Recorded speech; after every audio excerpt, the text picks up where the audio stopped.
The incident took place around late 2004 or early 2005, during a bitterly cold winter. There was a man named Abul Kalam. By profession, he was a van driver. But his real identity was something far more unusual. During the day, he carried passengers or goods like any ordinary man. But once night fell, his work took a darker turn. He transported dead bodies from the morgue to their families, carrying them from one town to another village, sometimes to remote and isolated areas. Because of this, everyone knew him as Kalam the Corpse Carrier. For nearly 25 years, he had been doing this job day and night without pause.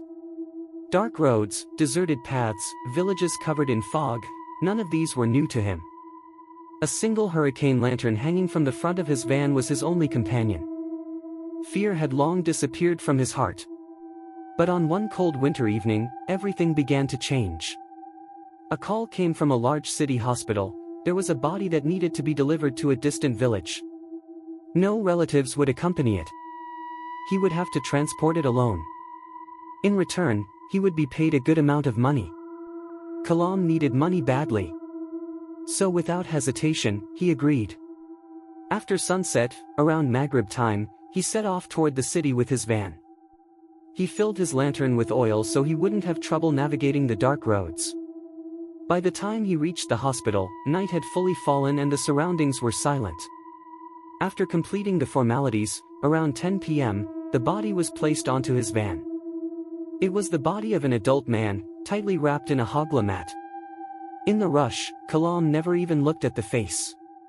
Taking the address, he started his journey again, from one town to a market, from there into a deeper village, and then into even darker, more isolated roads.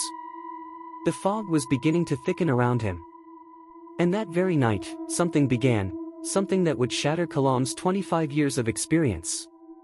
After leaving the hospital area, Kalam continued pedaling his van slowly. It was deep into the night. Apart from one or two vehicles and the occasional van, the road was completely deserted. Usually, stray dogs or cats could be seen at this hour, but strangely, even they were nowhere to be found. It was as if the entire area had fallen into an unnatural silence. After riding for some time, he reached a vast open stretch of land, once a huge empty field. During winter, it used to be filled with white cash flowers. In the distance stood shadowy trees, and through the middle ran a long, lonely road. Back then, there were barely any houses around. The large trees lining both sides of the road made the darkness even more eerie. Kalam kept moving forward along that deserted path. Suddenly, he felt something strange. The van had become unusually heavy.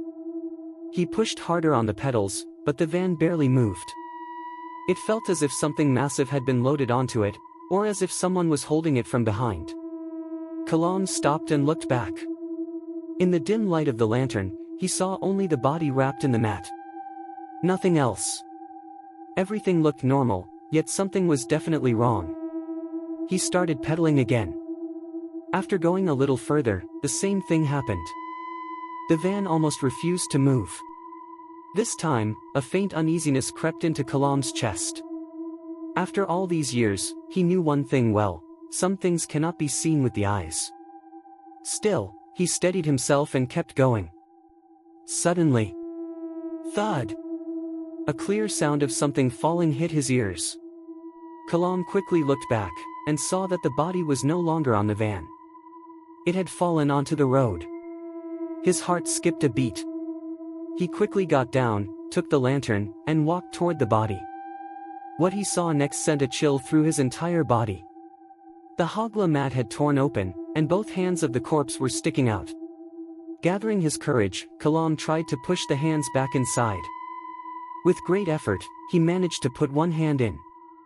But as he tried to push the other, the first hand tore through and came out again on its own.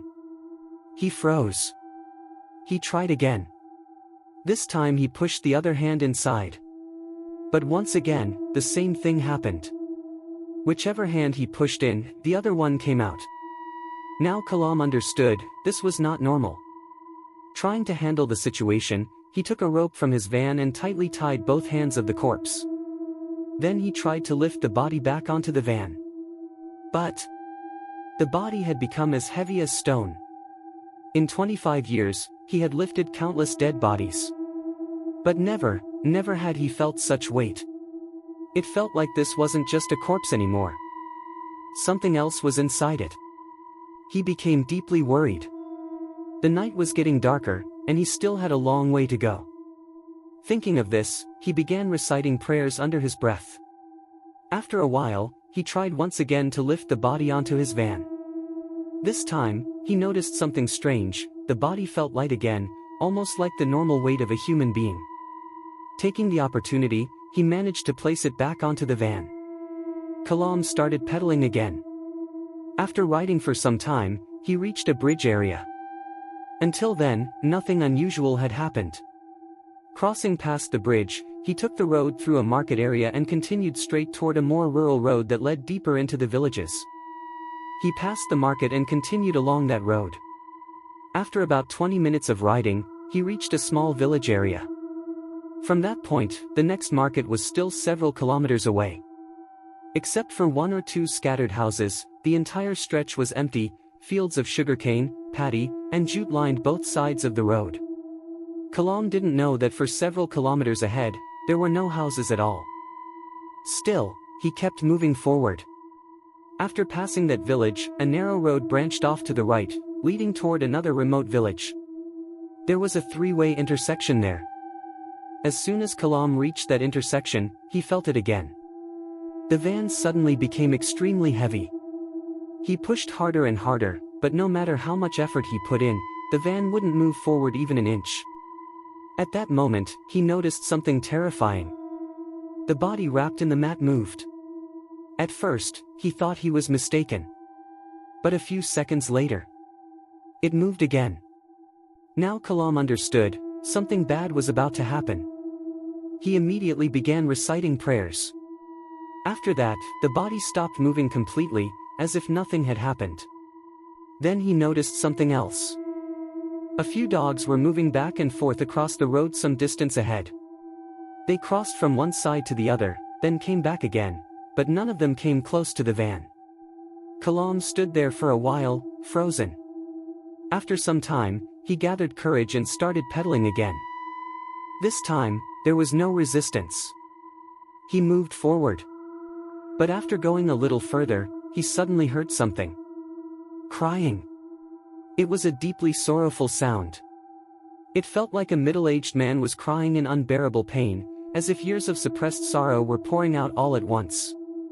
Kalam looked around, trying to understand where the sound was coming from. But he couldn't. It felt like the crying was coming from everywhere at once, from all directions. Without looking around any further, he kept pedaling, silently reciting prayers in his heart. Eventually, he reached a market area. Up to that point, he knew the route. But now, he had no idea which direction to go. There was no one on the road at that hour, no one he could ask for directions. He looked around desperately. And then, he saw someone standing in the distance. The man had his back turned toward Kalam, facing the opposite direction. He was wearing a white traditional outfit. Kalam rode closer and called out, "Brother, can you hear me?" No response. He called again and again. Still nothing. The man didn't speak. He didn't even turn around. Kalam then asked him about the address of the body. This time, the man finally spoke. Without turning his face, still looking straight ahead, he calmly gave the directions, explaining exactly how to reach the destination. But he never looked at Kalam. Kalam assumed maybe the man didn't want to show his face, perhaps he was hiding something, or didn't want to be recognized. So Kalam followed the directions. After riding for some time, he reached the area the man had described. But now he was confused again. He couldn't figure out which house was the correct one. He didn't even have a watch to check the time, nor could he tell how late it had become. Back then, people didn't usually carry mobile phones either. Otherwise, he could have called someone from the family to confirm the address. Standing there in the deep silence of the night, Kalam realized he was completely alone. There was no such situation either. Kalam thinks instead of just standing there, he should go to a nearby house, wake people up, and ask them for the address of the deceased. While thinking all this, Kalam notices that someone seems to be walking toward him from a short distance away. He decides to ask this person which house the deceased belongs to. After a few seconds, the man comes closer. Kalam asks him, "Brother, which house is it where a person with this name has died?" The man says nothing. Instead, he simply points with his hand toward a house. Kalam had looked carefully at the man's face and assumes that perhaps he is mute and cannot speak, which is why he is indicating with his hand. Kalam goes to the house the man pointed out. When he arrives, he sees 5 or 6 people sitting there, with a lantern burning in the yard. He hands over the body to the relatives. As he is about to leave, something comes to his mind, and he says to them, "I brought the body from so far, but I haven't seen the face. I'd like to see it." They allow him to see the face. Kalam looks at the face of the body and is shocked. He then looks at the people around but says nothing to anyone. After saying goodbye to the family, he leaves and starts driving his van back home, thinking, "What did I just see?" The man who had pointed out the house, the body actually belonged to him. Not the first person, but the second one who had shown the house. Kalam keeps wondering how a dead person could somehow appear and show him the way to his own house. In his 25 years of transporting bodies, he had never experienced anything like this. He keeps driving, lost in thought, not even realizing how much time has passed. Suddenly, he sees lights ahead and some shops. He realizes he has reached a populated area. While thinking about everything, he has unknowingly driven about 13 kilometers and reached a market area. He suddenly becomes aware of it and cannot understand how he traveled such a long distance without realizing it. He is confused about what is happening to him. After crossing the market and going about a kilometer ahead, there is a bridge, and about 100 meters before the bridge, there is a government warehouse. As Kalam approaches the warehouse, his eyes fall on the gate. This is when he truly feels fear. Until now, despite everything that had happened, he hadn't been that scared, because such strange things sometimes occur while transporting bodies.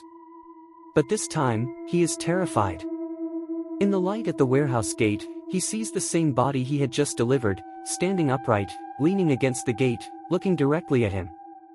The face and body are not disfigured, there is nothing grotesque. Instead, the face looks deeply sorrowful, and tears seem to be flowing continuously from the eyes. Seeing this, Kalam is overwhelmed with fear. Without looking anywhere else, he starts pedaling his van straight ahead. He reaches the main road and rushes toward his home. After a short while, the call to the dawn prayer begins, and he regains a bit of courage. As he rides, he keeps thinking about what happened throughout the night. Eventually, he reaches home and tells his wife everything. From that day on, he develops a fever and becomes ill. Later, he gives up the job of transporting bodies. He continues to earn a living by driving his van, but he never again drives at night. Kalam is still alive today and doing well. That was the story.